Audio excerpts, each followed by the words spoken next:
Ya.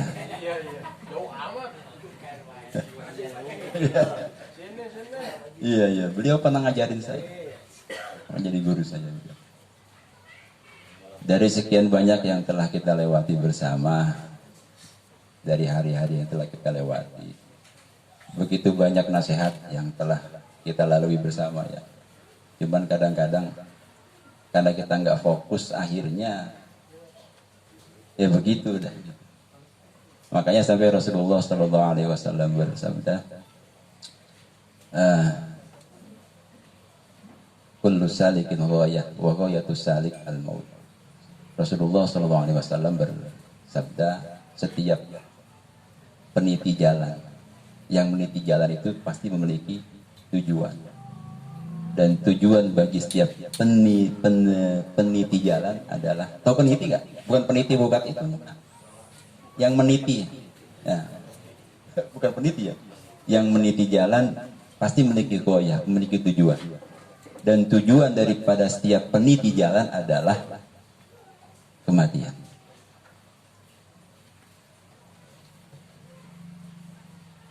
Apapun kita, siapapun kita, kalau kita fokus pada tujuan, insya Allah nggak kepleset, insya Allah nggak keder, insya Allah sesuai dengan agendanya Allah Subhanahu Wa Taala. Karena kita semua adalah salik, kita semua ini adalah pejalan peniti pada Allah Subhanahu Wa Taala. Makanya Allah bilang, wa ila rabbika muntaha. Setiap kita ini semuanya ujung-ujungnya ya Allah. Ila rabbika muntaha. Setiap kita ini habisnya ya ke Allah. Mau kita mau bagaimana juga hidup kita, tujuannya hanya Allah. Hanya Allah. Makanya kalau kita menyadari itu, ya mudah-mudahan. Ini kan saban hari kita dengar nih ada kematian. Kita dengar pasti itu. Tapi gimana ketika Allah memberikan ibroh, ketika Allah memberikan nasib pada kita, kira-kira nyangkut apa enggak? Jangan sampai kita ini termasuk orang yang masuk ke pasar, pulangnya nggak bawa apa-apa. Cuman ngopainin yang lewat doang, ada yang bahenol. Jadi hanya terbuai aja, cakep banget itu barang bagus banget itu. Ya, enak kali kalau dipunyain, gitu doang. Si anu mah enak, si anu enak. Sampai habis pas masanya, lah bawaan gue mah. Jangan sampai yang kayak begitu. Sayang-sayang maksudnya. Bahkan kita kan nggak tahu kita keluarnya kapan ini. Makanya kan pernah saya bilang ketika di majelisnya Babaridu almarhum kemarin, bahwa 3 fase kita ini kan. Yang pertama itu minha khalaqnakum, hidup kita di atas dunia, wa fiha nu'idukum, kehidupan kita di bawah tanah, wa minha nukhrijukum taratan ukhra, ntar kita di hari akhir dibangkitin. Kan begitu doang. Ya, cuman perkaranya fase kita yang pertama ini kira-kira mau bagaimana? Karena fase pertama ini menjadi penentu banget buat fase kedua dan ketiga. Tinggal kita dah. Makanya kita harus punya goyah, harus punya tujuan. Makanya Allah ngajarin kita, wa ma umiru illa liya'budullaha mukhlishina lahuddin. Udah itu doang Allah bilang. Enggaklah kalian, kata Allah, diperintahkan illa liya'budullah, hanya untuk menghambakan diri. Mukhlisin, dengan keikhlasan. Artinya ikhlas nggak ikhlas emang butuh ibadah. Karena yang fisik yang Allah, kita ini kan kalau boleh merenung ya, saya tua banget dah. Saya malu sama PRT Aris. Kalau kita boleh merenung sedikit aja, kita mau ngambil pelajaran dari Al-Quran. Kalau boleh kita ngambil dari surah Waqiah. Surah Waqiah itu kalau bisa mah dijabarin saban hari. Terutama yang punya hajat dunia akhirat, Waqiah jangan sampai lepas. Ya itu ya, kalau diamalin.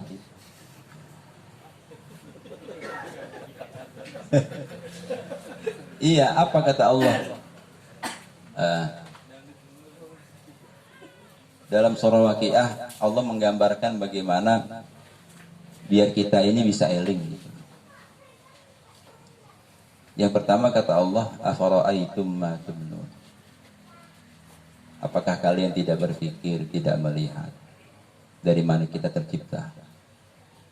Kita mau banggain apa coba? Kan yang bikin kita gagah kan pakaian kita ini. Coba mau nyedal telanjangan. Kagak resep ngeliatnya coba dah. Bang Imron coba ditelanjangin. Nggak ngeliat, nggak enak. Karena emang kita ini ya bukan siapa-siapa dan bukan apa-apa. Dan Allah udah bilang begitu. Afara'aitum ma tumnun.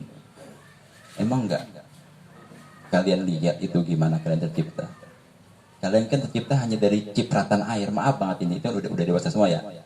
Dari semprotan air doang. Ma tumnun. Dari tercipratnya air ke dalam rahim. Aantum takhluqunahu am nahnul khaliqun. Emang yang setelah itu ngerjain siapa? Emang bini kita yang bikin ngolah, antar bikin tangan mbak, kita ingin mbak tangan mbak, kita bikin kaki mbak, kagak bisa kan? Bahannya bingung kita, lah makan cuman ubi sama apa? Mie goreng, coba keluarnya jadi begini kan? Maha sempurna Allah dengan ciptaannya ya. Kalau kita mikirin kita makan apa sih mak kita? Nggak ada yang istimewa. Iya. Tapi kok bisa jadi gitu? Allah sampai bilang gitu. Antum takhluquna wa am nahnul khaliqun. Emang nyiptain siapa? Aku atau engkau? Kata Allah begitu. Karena saking apa? Saking lalainya kita gitu. Kita kadang kalau udah punya dikit kan jalannya beda. Nyari kemana?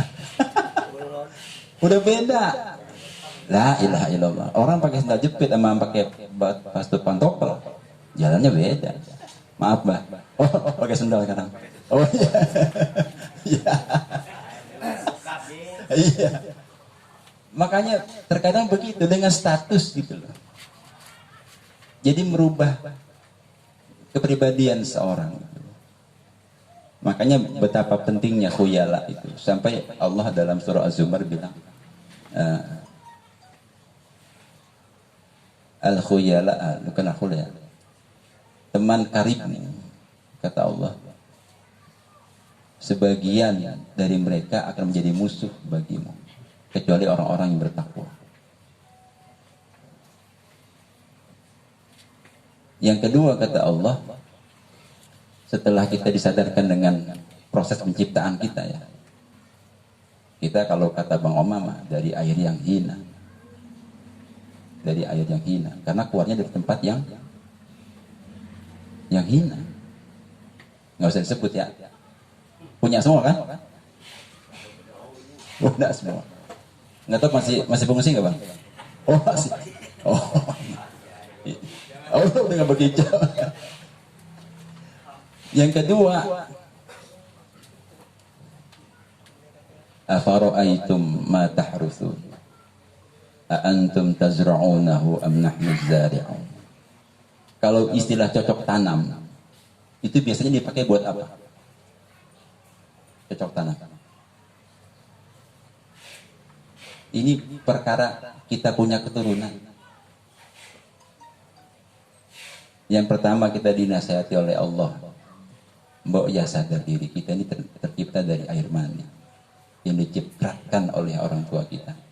Yang kedua kata Allah, kalau kalian sudah punya anak turunan, jangan bangga dengan anak turunan.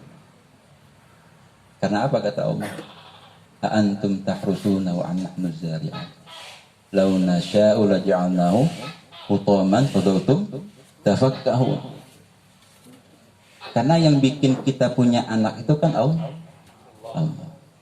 Yang didik kita punya anak juga Allah.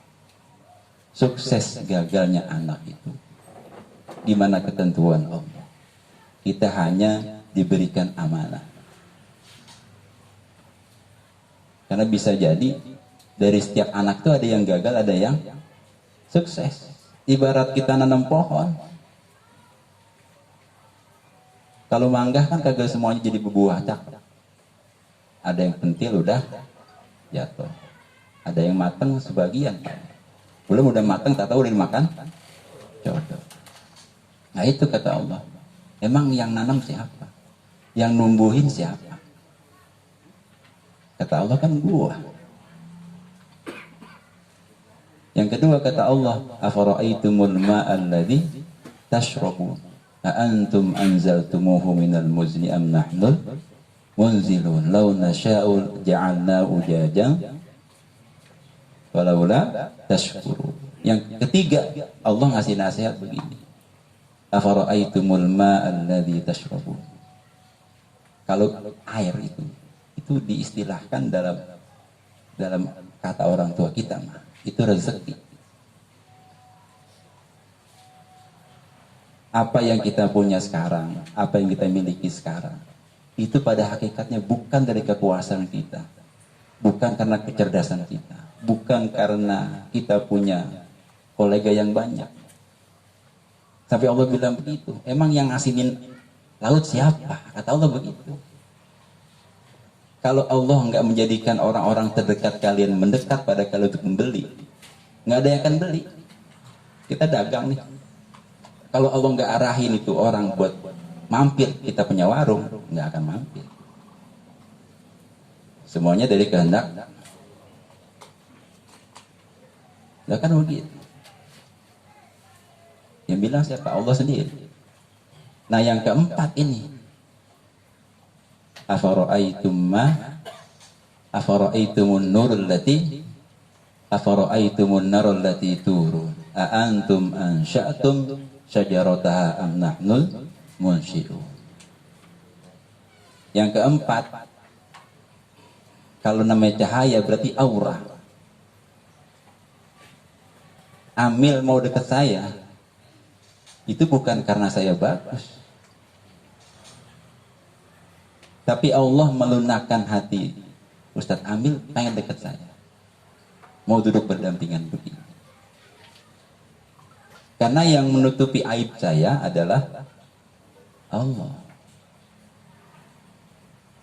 Kalau Allah kelet sedikit aja dari kita punya kewibawaan, habis. Nggak ada lagi orang yang mau dekat sama kita. Jadi yang jagain kita punya kewibawaan, yang bisa menjadikan citra kita baik di mata manusia adalah Allah Subhanahu wa ta'ala. Jadi itu 4 permisalan yang Allah gambarkan buat kita. Semata-mata apa? Biar kita itu sadar diri bahwa kita itu semuanya adalah hasil pemberian. Kalau bahasa Kang Rangga mah given. Iya. Given, pemberian. Nah, pemberian makan yang punya hak siapa? Yang memberi. Lah kalau itu ambil, habis. Makanya Bang Jack, alhamdulillah, saya senang lihat dia. Walaupun sempat aneh, Pak. Tapi itu tadi.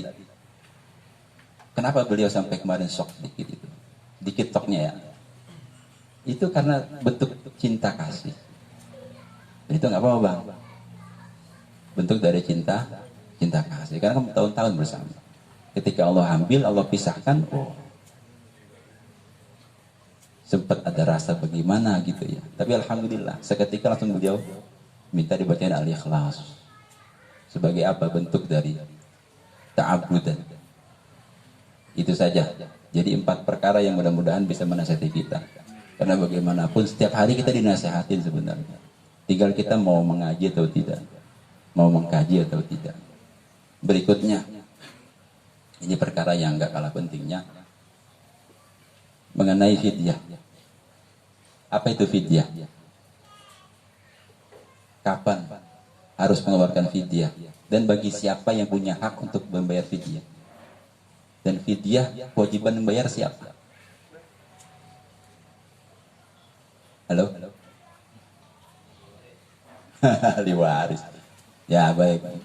Jadi fidyah itu enggak akan putus dari perkara bulan suci Ramadan. Makanya ayatnya gimana bang? Kutiba alaikumusiyam kama kutiba alal ladzina min qablikum la'allakum tattaqun ayyaman ma'dudat faman kana minkum maridun aw ala safarin fa'iddatum min ayyamin ukhra. Jadi ayat ini yang menjadi patokan.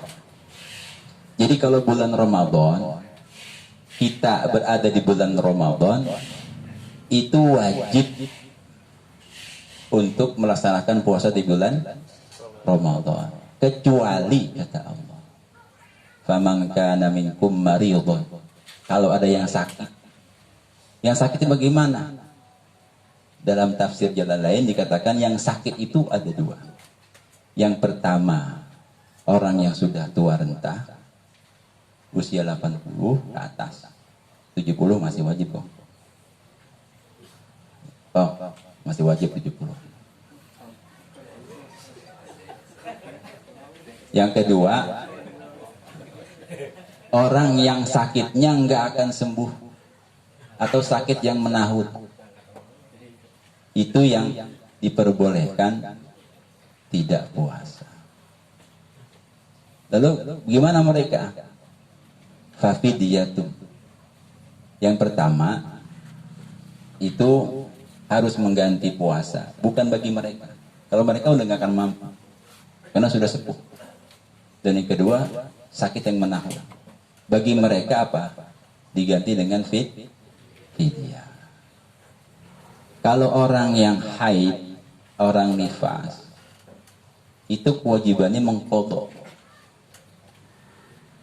Harus mengganti fi ayyamin ukhor, di hari yang lain di luar bulan Ramadan. Harus ganti. Orang nifas harus ganti. Atau ketika kita puasa Ramadan, karena kita nggak sahur, jam 10 lewat warteg pingsan. Oh iya, stangnya belok sendiri ya. Iya.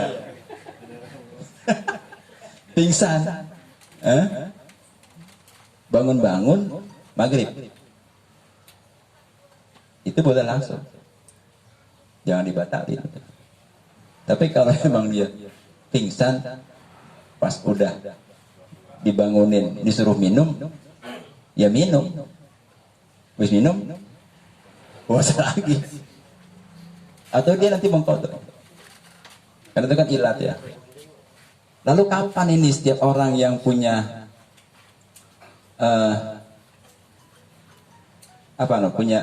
punya hutang dari puasanya? Jadi orang laki mah jarang bayar fidyah. Lah karena emang apa? Paling keluhannya kalau tadi yang pertama sakit, yang kedua sudah tua. Kalau perempuan, kalau dia lagi hamil atau nyusuin, dia nggak puasa takut karena nanti pengaruh pada ASI dan bayinya, maka dia boleh nggak puasa. Kapan bayarnya? Bayarnya jangan pas udah meninggal. Kapan bayarnya? Bisa, misalnya Kang Imron ini hari batal karena pekerjaan yang berat. Itu sorenya dia ngajak makan satu orang. Satu porsi. Jangan porsi Padang ya. Ntar yang paketan 10.000 lagi, jangan. Nah iya, karena ayatnya selanjutnya itu, kalau kalian melebihkan itu lebih baik bagi kalian. Karena itu bagian dari ketaatan. Jadi kalau dilebihin, itu lebih baik. Makanya ngasihnya satu porsi. Atau dalam kitab yang lain dikatakan 2 porsi. 2 porsi. Itu khusus buat orang yang fakir. Kita ngasih sama orang miskin. Jangan mentang-mentang satu guyup. Bang Imron ngundangnya Bang Ondrong. Iya. Makan bro yuk, terima yuk gitu. Padahal uang fidyah itu. Kalau tahu gak mau makan. Jadi ngundangnya orang yang memang fakir. Kapan? Bisa ketika hari haknya atau setelah Ramadan. dirapel 30 hari. Ngundang 30 orang atau 1 orang saban hari.